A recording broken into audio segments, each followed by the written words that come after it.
बिस्मिल्लाहिर्रहमानिर्रहीम। आखिर बीवी आयशा हज़रत अली से सारी ज़िंदगी क्यों नाराज़ रहीं? दोस्तों, हुज़ूर सल्लल्लाहु अलैहि वसल्लम की सबसे चहीती बीवी आयशा रज़ियल्लाहु अन्हु हज़रत अली की एक बात की वजह से उनसे इतना ज़्यादा गुस्सा हो गई कि फिर सारी ज़िंदगी कभी भी हज़रत अली से बात ना की। वो हज़रत अली से इतना गुस्सा रहती थी कि उनका नाम तक लेना गवारा न करती। आखिर यही नाराज़गी इतनी आगे पहुंची कि हज़रत आयशा रज़ियल्लाहु अन्हु व हज़रत अली रज़ियल्लाहु अन्हु के बीच एक ऐसी जंग हुई जिसे जंग अमल कहा जाता है, और उसमें हज़ारों सहाबा इकराम का पाकीज़ा खून बहाया गया।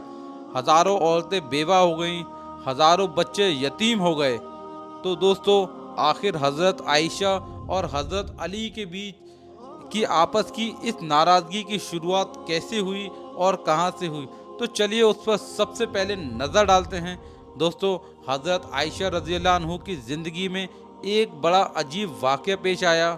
वो ये था कि जब अल्लाह के रसूल सल्लल्लाहु अलैहि वसल्लम गज़वा बनी मुश्तलक में तशरीफ़ ले आए, तो वहाँ से वापसी पर काफ़िले को अलग अलग हिस्सों में बांट दिया गया। अब जिस काफ़िले के लोग जैसे जैसे तैयार होते रहते तो चलते रहते थे। सैकड़ों बल्कि हज़ारों ऊँट होते थे, चलते हुए भी घंटों लगाया करते थे। हज़रत आयशा रज़ियल्लाहु अन्हु ने सोचा कि काफ़िले को तो जाना ही है, लेकिन पता नहीं अभी कितना वक्त लगेगा। क्यों न मैं क़ज़ाए हाजत यानी कि पेशाब वगैरह से फारिग हो जाऊं। उस वक्त हाजत के लिए खेतों में जाया करते थे, लिहाजा आप रज़ियल्लाहु अन्हु दूर चली गईं ताकि फरागत हासिल कर सकें। जब फारिग होकर वापस आईं तो आपने हौदज में बैठना था कि जिसको सवारी के ऊपर रखा जाता था। इतने में हज़रत आयशा ने महसूस किया कि मैंने गले में एक हार पहना हुआ था, वो टूटकर कहीं गिर गया है, और सोचा अभी तो रवाना होने में वक्त लगेगा, इसलिए मैं जाकर हार तलाश कर लेती हूँ। आप रज़ियल्लाहु अन्हु हार तलाश करने वापस उसी खेत की तरफ गईं। पीछे सहाबा किराम ने सोचा हज़रत आयशा रज़ियल्लाहु वापस तो आ ही गई हैं, लिहाजा हौदज में बैठ भी गई होंगी। इसलिए 4-5 आदमियों ने हौवज को उठाकर ऊँट पर सवार कर दिया। हज़रत आयशा रज़ियल्लाहु अन्हु उम्र में कम थीं और वज़न भी कम था। 4-5 आदमी उठाने वाले थे, तो उनको पता भी न चला कि आप अंदर बैठी भी हैं या नहीं। जब काफ़िले के लोग वहाँ से चले गए, जब हज़रत आयशा रज़ियल्लाहु अन्हु वापस आईं, तो आपने देखा वो जगह तो खाली है और काफ़िला जा चुका है। हज़रत आयशा रज़ियल्लाहु अन्हु बहुत परेशान हो गईं, लेकिन दूसरी तरफ आपको इत्मीनान भी था कि जब नबी अकरम सल्लल्लाहु अलैहि वसल्लम को पता चलेगा कि मैं पीछे छूट गई हूँ, तो किसी न किसी को ज़रूर भेजेंगे। इसलिए आप रज़ियल्लाहु अन्हु वहीं पर बैठ गईं। थोड़ी देर बाद आप रज़ियल्लाहु अन्हु की नींद गालिब आ गई, तो आपने अपने ऊपर चादर डाल ली और सो गईं। हुज़ूर सल्लल्लाहु अलैहि वसल्लम की आदत थी कि सहाबा में से तो किसी एक सहाबी को हुक्म दिया जाता था कि सारा काफ़िला किसी जगह से चला जाए, तो अगर रात का वक्त हो तो सुबह के वक्त वो सहाबी वहाँ आकर देखें कि कहीं कोई चीज़ छूट तो नहीं गई। लिहाजा एक बदरी सहाबी हज़रत सफ़वान रज़ियल्लाहु अन्हु को हुज़ूर सल्लल्लाहु अलैहि वसल्लम ने इस काम पर लगाया था। तो वो सहाबी जब उस जगह पर आए तो वहाँ पर किसी को लेटा हुआ पाया। करीब आए तो उन्होंने पहचान लिया, यह तो हुज़ूर सल्लल्लाहु अलैहि वसल्लम की बीवी हज़रत आयशा हैं। उन्होंने ऊंची आवाज़ में इन्ना लिल्लाहि व इन्ना इलैहि राजिऊन पढ़ा। उन सहाबी की आवाज़ सुनकर हज़रत आयशा रज़ियल्लाहु की आँख खुली और आपने चादर से अपने आप को पूरी तरह से ढाँप लिया। उन सहाबी ने आपके लिए अपने ऊँट पर बिठाया, तो आप रज़ियल्लाहु अन्हु ऊँट पर सवार हो गईं। उन सहाबी ने मुहार पकड़ी और चल पड़े, यहाँ तक कि जब वह उस काफ़िले के पास पहुँचे तो काफ़िले में जो मुनाफिक मौजूद थे, उन्होंने देखा तो वो कहने लगे कि कुछ न कुछ तो बात होगी। मुनाफिक लोग तो पहले ही ऐसे मौक़ों की तलाश में रहते थे जिससे मुसलमानों और हुज़ूर सल्लल्लाहु अलैहि वसल्लम को तकलीफ़ पहुंचा सके, लिहाजा उन्हें बात करने का मौका मिल गया। ये मुनाफिक कहने लगे कि हज़रत आयशा ने उन सहाबी के साथ कुछ गंदा काम किया है, इसी वजह से वो काफ़िले से पीछे रह गई थी।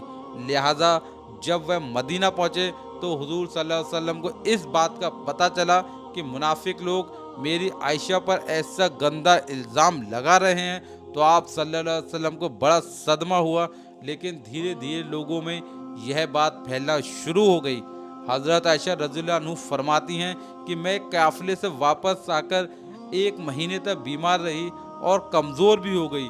एक दिन मैं एक सहाबिया हज़रत उम्मे मस्ता रज़ियल्लाहु अन्हा के क़ज़ाए हालत में के लिए बाहर खेतों की तरफ निकली थी कि रास्ते चलते एक जगह पर उन सहाबिया रज़ियल्लाहु अन्हु को ठोकर लगी, तो उन्होंने अपने बेटे को बद्दुआ दी। तो हज़रत आयशा फरमाती हैं कि मैंने उनसे कहा कि आप अपने बेटे के लिए बद्दुआ क्यों कर रही हो? तो वो कहने लगी कि ए आयशा, क्या तुम्हें पता नहीं कि वह तुम्हारे बारे में क्या क्या बातें करता है? तो हज़रत आयशा ने पूछा कि आखिर वो मेरे बारे में क्या क्या कहता है। इस पर उन सहाबिया ने हज़रत आयशा को सारी बातें बता दी कि ए आयशा, तुम्हारे बारे में सारे शहर में ऐसी गंदी गंदी बातें हो रही हैं। हज़रत आयशा रज़ियल्लाहु अन्हा फरमाती हैं कि जब मैंने ये सुना तो मेरे दिल पर बहुत बड़ा सदमा लगा और जल्दी से घर वापस आकर हुजूर सल्लल्लाहु अलैहि वसल्लम का इंतज़ार करने लगी। जब आप हुजूर सल्लल्लाहु अलैहि वसल्लम मस्जिद से तशरीफ़ लाए तो मैं आपके सामने आकर बैठ गई और सलाम किया। आपने सलाम का जवाब दिया, लेकिन चेहरा दूसरी तरफ फेर लिया। मैं दूसरी तरफ से आई, मगर हुजूर सल्लल्लाहु अलैहि वसल्लम ने अपनी निगाहें दूसरी तरफ कर ली। आपकी खामोश निगाहों ने मुझे बहुत सारी बातें सिखा दी थी। उस वक्त आप हुजूर सल्लल्लाहु अलैहि वसल्लम की तबीयत पर बोझ हैं और आप मुझसे कोई बात नहीं करना चाहते हैं। मैंने सोचा चलो मैं अपने माँ बाप के घर चले जाती हूँ ताकि सही हालात का पता चल सके, आखिर मेरे बारे में कैसी कैसी बातें चल रही हैं। तो मैंने घर जाने की इजाज़त चाही, तो आप सल्लल्लाहु अलैहि वसल्लम ने इशारे से फरमा दिया कि ठीक है, चली जाओ। हज़रत आयशा फरमाती हैं कि जब मैं घर पहुंची तो अम्मी ने दरवाज़ा खोला और मैंने देखा कि अम्मी की आंखें रो रो कर लाल हो चुकी हैं। परेशान चेहरे के साथ वो मेरे सामने खड़ी हैं। मैंने पूछा अम्मी क्या हुआ, लेकिन वो बिल्कुल खामोश रहीं और मुझको कोई भी जवाब ना दिया। उनकी आंखों से आंसू टपकना शुरू हो गए। मैंने पूछा अम्मी मेरे अब्बू किधर हैं? तो उन्होंने चारपाई की तरफ इशारा कर दिया। मैंने देखा कि मेरे अब्बू हज़रत अबू बकर सिद्दीकी रज़ियल्लाहु अन्हु चारपाई पर बैठे कुरान पढ़ रहे हैं। एक एक आयत पर उनकी आंखों से आंसू बराबर गिरते जा रहे थे। हज़रत आयशा फरमाती हैं कि जब मैंने घर में ऐसा गम का माहौल देखा तो मेरी तबीयत और ज़्यादा परेशान हो गई। मैंने सोचा कि मैं क्या करूं कि जिन पर मुझे भरोसा था, जो मेरी ज़िंदगी के रखवाले थे, वो भी आज मुझसे नाराज़ हैं। माँ बाप भी आज जुदा जुदा हैं। मैं आज कहाँ जाऊंगी? दिल में ख्याल आया क्यों ना मैं अपने अल्लाह की तरफ मुतवज्जो हो जाऊं। इसलिए हज़रत आयशा फरमाती हैं कि मैंने वज़ू किया और घर के एक कोने की तरफ जाने लगी। तो अम्मी ने पूछा कि आयशा किधर जा रही हो? क्योंकि उनको डर लग रहा था कि मेरी बेटी परेशान है, ऐसा ना हो कि कोई बड़ा फैसला करके ख़ुद को हलाक ना कर ले। तो फरमाती हैं मैंने अम्मी को कहा कि अम्मी मैं रब के हुजूर दुआएं करने जा रही हूँ। दोस्तों, ऐसा लगता है जैसे हज़रत आयशा कहना चाह रही थी कि अम्मी हाई कोर्ट तो मुझे नाराज़ हो गया है, इसलिए मैं सुप्रीम कोर्ट का दरवाज़ा खटखटाने जा रही हूँ। हज़रत आयशा फरमाती हैं कि मैंने मुसल्ला बिछाया और सजदे में सर रखकर अल्लाह से दुआएं मांगना शुरू कर दी कि ए मिस्कीनों के परवरदिगार, ए फरियादों के फरियाद सुनने वाले अल्लाह, ए मजलूमों को सहारा, ए कमज़ोरों की सुनने वाले मेरे आका, मेरे मकबूल बंदों पर जब भी कोई ऐसा वक्त आया तो ए अल्लाह तूने ही उनकी मदद फरमाई है। ए अल्लाह, यूसुफ अलैहिस्सलाम पर इल्ज़ाम लगाया गया था तो आपने एक बच्चे की गवाही दिलवा कर उन्हें बचाया। ए अल्लाह, हज़रत मरियम पर इल्ज़ाम लगाया गया तो आपने ही बच्चे से पाक दामनी की गवाही दिलवाई। اے اللہ آج تیرے محبوب کی عائشہ تیرے دروازے پر حاضر ہے اور فریاد کرتی ہے کہ میرے بارے میں بھی اسی طرح کی باتیں کی جا رہی ہیں، تو اے میرے اللہ تو حمیرہ کی مدد فرما۔ میرے شوہر نے بھی اس وقت میرا ساتھ چھوڑ دیا ہے، اب آپ کے سوا میرا کوئی بھی سہارا نہیں ہے جو اس کمزور کو تسلی دے سکے، اے میرے اللہ میری مدد فرما۔ حضرت عائشہ رضی اللہ عنہ رو رو کر اللہ تعالیٰ سے دعائیں کر رہی تھیں، ادھر دعائیں مانگی جا رہی تھیں اور ادھر حضور صلی اللہ علیہ وسلم مسجد نبوی میں ایک مجلس مشاورت کی قائم کی ہوئی تھی، جس میں حضرت عائشہ رضی اللہ عنہ کے والد حضرت ابو بکر رضی اللہ عنہ کے علاوہ باقی بڑے بڑے صحابہ اکرام موجود تھے۔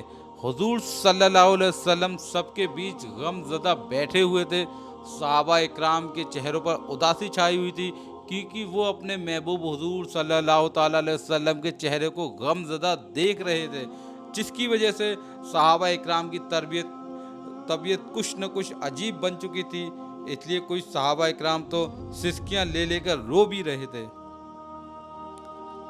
دوستو حضور صلی اللہ علیہ وسلم نے اپنے صحابہ اکرام سے پوچھا کہ اس معاملے میں تم مجھے کیا مشورہ دیتے ہو؟ تو سب سے پہلے حضرت عمر رضی اللہ عنہ نے آگے بڑھ کر کہا کہ اے اللہ کے رسول، اللہ تعالیٰ نے آپ کو اتنی عزت شرافت بخشی ہے کہ آپ کے بدن پر کسی گندی مکھی کو بھی بیٹھنے کی اجازت نہیں دی۔ جب اللہ نے آپ کو اتنا پاکیزہ بنایا ہے کہ آپ پر ایک گندی مکھی بیٹھنے کی اجازت بھی نہیں ہے، آپ کے جیون ساتھی ایسے کیسے کر سکتی ہیں جس کے اندر گناہوں کی گندگی ہو؟ اس لیے مجھے تو یہ چیز بالکل بھی جھوٹ نظر آتی ہے، اس میں بالکل بھی سچائی نظر نہیں آتی۔ اس کے بعد حضور صلی اللہ علیہ وسلم نے حضرت عثمان رضی اللہ عنہ سے پوچھا کہ اے عثمان تم کیا کہتے ہو؟ تو دوستو حضرت عثمان رضی اللہ عنہ نے اس وقت نبوت کی صحبت کا حق ادا کر دیا۔ انہوں نے عرض کیا کہ اے اللہ کے رسول، اللہ تعالیٰ نے آپ کو ایسا بنایا کہ بادل آپ کے سر پر سایہ کیے رہتا ہے، آپ کا سایہ زمین پر نہیں پڑتا، ایسا نہ ہو کہ کسی کا قدم آپ کے سائے پر پڑ جائے۔ جب اللہ تعالیٰ نے آپ کے ادب کا اتنا لحاظ فرمایا کہ کسی غیر کے قدم آپ کے سائے پر نہیں پڑ سکتے، تو یہ کیسے ممکن ہو سکتا ہے کہ کسی کو آپ کی پاکیزہ بیوی پر قابو حاصل ہو جائے کہ وہ اس کے ساتھ ایسا کام کر سکے؟ لہذا یہ چیز ہمارے وہم و گمان سے بھی باہر ہے۔ اماں عائشہ کے ساتھ کچھ ایسا ہوا بھی ہوگا۔ یہ باتیں سن کر حضور صلی اللہ علیہ وسلم خاموش ہو گئے، لیکن تھوڑی دیر کے بعد حضور صلی اللہ علیہ وسلم نے حضرت علی رضی اللہ عنہ سے پوچھا کہ اے علی تم اس معاملے میں کیا کہتے ہو؟ تو حضرت علی نے عرض کیا کہ اے اللہ کے رسول، میں نے دیکھا کہ آپ کے جوتوں میں کچھ گندگی لگ گئی تھی، لیکن آپ صلی اللہ علیہ وسلم کو اس کی خبر نہیں تھی، اس لیے آپ نے جب ان جوتوں کو پہننا چاہا تو اللہ نے حضرت جبریل کو بھیج کر آپ کو اطلاع دی کہ آپ کے جوتوں میں کچھ نہ کچھ گندگی لگی ہوئی ہے۔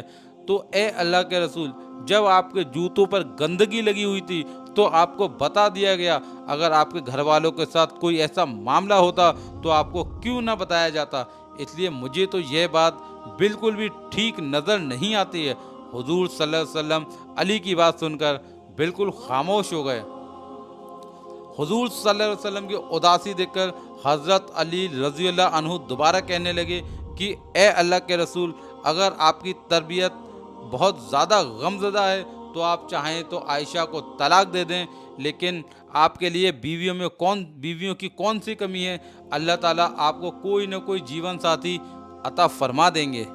ان کی یہ بات سن کر حضرت عمر رضی اللہ عنہ تڑپ اٹھے اور کھڑے ہو کر کہنے لگے کہ اے اللہ کے رسول، آپ یہ فرمائیں کہ عائشہ سے نکاح آپ نے اپنی مرضی سے کیا تھا، آپ کو اللہ نے کہا کہ عائشہ سے نکاح کرو، تو حضور صلی اللہ علیہ وسلم نے انگلی سے آسمان کی طرف اشارہ کر کے بتا دیا کہ مجھے یہ حکم اللہ کی طرف سے آیا تھا کہ عائشہ سے نکاح کرو۔ تو اس پر حضرت عمر رضی اللہ عنہ فرمانے لگے کہ اللہ کے رسول، جب آپ مجھے چھوڑ دیجئے اور ان منافقوں کو چھوڑ دیجئے، میری تلوار جانے اور منافقوں کی گردنیں جانے، تو اللہ کی پسند کی عورت کے بارے میں ایسی گندی باتیں کر رہے ہیں، میں ان سبھی کی گردنیں اڑا دوں گا۔ हुजूर सल्लल्लाहु अलैहि वसल्लम ने उस वक्त हज़रत उमर को मोहब्बत की निगाहों से देखकर हज़रत उमर के गुस्से को ठंडा किया। दिल से गोया कह रहे हो कि ए उमर, अल्लाह तेरा निगहबान हो, तूने गम को हल्का कर दिया। हज़रत उमर की यह बात सुनकर हुजूर सल्लल्लाहु अलैहि वसल्लम की तबीयत को इत्मीनान आ गया और आप सल्लल्लाहु अलैहि वसल्लम मजलिस से उठकर अपने घर को चले गए। दोस्तों, थोड़ी देर के बाद हुजूर सल्लल्लाहु अलैहि वसल्लम हज़रत अबू बकर रज़ी अल्लाह अन्हु के घर पर गए ताकि मालूम करें कि आयशा किस हाल में हैं, क्योंकि हुजूर सल्लल्लाहु अलैहि वसल्लम हज़रत आयशा से बहुत मोहब्बत किया करते थे। इसलिए घर पहुंचकर आपने दरवाजे को खटखटाया तो हज़रत आयशा ने की अम्मी ने आकर दरवाजे को खोला। हुजूर सल्लल्लाहु अलैहि वसल्लम ने देखा कि उनका रो रो कर बुरा हाल हो चुका है। फिर घर के अंदर जाकर जब हज़रत अबू बकर रज़ियल्लाहु अन्हु की तरफ देखा तो उनकी भी आंखें रो रो कर लाल पड़ चुकी थीं। आपने पूछा कि हज़रत आयशा के कहाँ हैं, तो हज़रत आयशा की अम्मी ने घर की कोने की तरफ इशारा कर दिया। उस वक्त हज़रत आयशा रज़ियल्लाहु अन्हु सजदे में पड़ी रो रही थी। बाद में हज़रत आयशा फरमाती हैं कि हुजूर सल्लल्लाहु अलैहि वसल्लम जिस वक्त घर में तशरीफ़ लाए तो मेरा दिल कर रहा था कि मैं आप सल्लल्लाहु अलैहि वसल्लम के कदमों में चिपट जाऊं और जी भरकर रो लूं। ए मेरे हबीब, ये मेरे साथ क्या हो रहा है? क्या आप अपनी आयशा को ऐसे छोड़ देंगे? अगर मेरे दिल ने कहा कि ए आयशा, तूने अपने रब के सामने अपनी फरियाद बयान कर ली है, अब अपने रब से ही मांग ले, तेरा ही रब तेरा निगहबान होगा। दोस्तों, लिहाजा हुजूर सल्लल्लाहु अलैहि वसल्लम ने पुकारा कि ए आयशा, तो आप सल्लल्लाहु अलैहि वसल्लम की आवाज़ सुनकर हज़रत आयशा ने सजदे को पूरा किया और चारपाई पर खामोश बैठ गईं। हुजूर सल्लल्लाहु अलैहि वसल्लम पास करीब में ही बैठे हुए थे। आपने बहुत ही प्यार से समझाते हुए कहा, ए आयशा, अगर तुझसे हकीकत कोई ऐसी गलती हो गई है तो अपने रब से माफ़ी मांग ले, तेरा रब गुनाहों को बहुत माफ़ करने वाला है। तो इसके बाद हज़रत आयशा फरमाती हैं कि उस वक्त तो मैं सब्र के साथ बैठी थी, लेकिन आप सल्लल्लाहु अलैहि वसल्लम से ये बातें सुनी तो मेरे बर्दाश्त के आंसू के बांध टूट गए और मेरी आंखों से आंसू बहने लगे। मैं बैठी बैठी रोती रही मगर खामोश थी। आखिर रोते हुए मैंने कहा कि ए अल्लाह के रसूल, मैं वही बात कहूँगी जो यूसुफ अलैहिस्सलाम के वालिद हज़रत याकूब ने कही थी कि मैं अपना दर्द सिर्फ़ अपने रब से बयान करता हूँ, क्योंकि ए अल्लाह के रसूल, अगर आज मैं कहूँगी कि मैंने ऐसा गलत काम नहीं किया तो आप लोग मेरी बात नहीं मानेंगे, और अगर मैं कह दूँगी कि मैंने ऐसा गलत काम किया है तो आप लोग फ़ौरन मेरी ये वाली बात मान जाएंगे। इसलिए मैं अपने अल्लाह से ही फरियाद करती हूँ और वही मेरे लिए कोई ना कोई निजात का रास्ता निकालेगा। हज़रत आयशा रज़ियल्लाहु अन्हा फरमाती हैं कि मैंने ये अल्फाज कहे, फिर हुजूर सल्लल्लाहु अलैहि वसल्लम के चेहरे की तरफ देखा तो आप सल्लल्लाहु अलैहि वसल्लम के माथे पर पसीने के कतरे थे और आपके अंदर वह हसीन कपकपी दिखी जो वही नाजिल होते वक्त हुआ करती थी। फिर अचानक आप सल्लल्लाहु अलैहि वसल्लम पर वही कैफियत तारी होने लगी। आप सल्लल्लाहु अलैहि वसल्लम ने अपने ऊपर चादर डाल ली। इसके बाद हज़रत आयशा रज़ियल्लाहु अन्हा फरमाती हैं कि मैं आराम से बैठी थी, दिल में ख्याल आ रहा था कि अल्लाह ताला आप सल्लल्लाहु अलैहि वसल्लम को ख़बर कर देंगे या नींद में कोई ख्वाब दिखा देंगे कि मैं बेगुनाह हूँ, मगर मेरे माँ बाप उस वक्त बहुत ज़्यादा परेशान थे। मैंने अपने वालिद को देखा कि वो तड़प रहे थे, वही नाजिल हो रही थी। पता नहीं मेरी बेटी की किस्मत का क्या फ़ैसला हो। वालिद की आंखों में भी आंसू थे और अम्मी भी रो रही थी। थोड़ी देर के बाद हुजूर सल्लल्लाहु अलैहि वसल्लम ने चेहरे से कपड़ा हटाया तो आप सल्लल्लाहु अलैहि वसल्लम का चेहरा 14वीं रात की चांद की तरह चमक रहा था। हज़रत आयशा फरमाती हैं कि उस वक्त मैंने आपके चेहरे पर खुशी के आसार देखे तो मैं समझ गई कि अल्लाह ताला ने मेरी बारात नाजिल कर दी है। हुजूर सल्लल्लाहु अलैहि वसल्लम ने इरशाद फरमाया कि ए आयशा, मुबारक हो, अल्लाह का कलाम आया है कि तू बिल्कुल बेगुनाह है। हज़रत आयशा फरमाती हैं उस वक्त मेरी अम्मी कहने लगी कि ए आयशा, उठो और हुजूर सल्लल्लाहु अलैहि वसल्लम का शुक्रिया अदा करो। लेकिन हज़रत आयशा फरमाने लगी کہ اس وقت میری توجہ صرف اللہ کی طرف تھی تو میں نے کسی کا شکریہ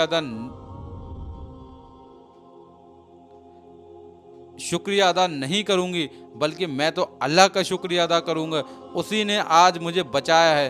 آپ سب لوگوں نے تو مجھ کو اکیلا چھوڑ دیا تھا۔ تو اللہ نے حضرت عائشہ کی پاک دامنی میں پوری 18 آیتیں نازل فرمائی ہیں۔ یہی نہیں کہ حضرت عائشہ کو بے گناہ فرمایا، بلکہ اللہ تعالیٰ نے حضرت عائشہ سے فرمایا کہ اے عائشہ، تمہیں اتنے دنوں تک جو تکلیفوں میں رہنا پڑا اس کے بدلے مغفرت اور بڑے اجر کا دینے کا وعدہ کرتا ہوں۔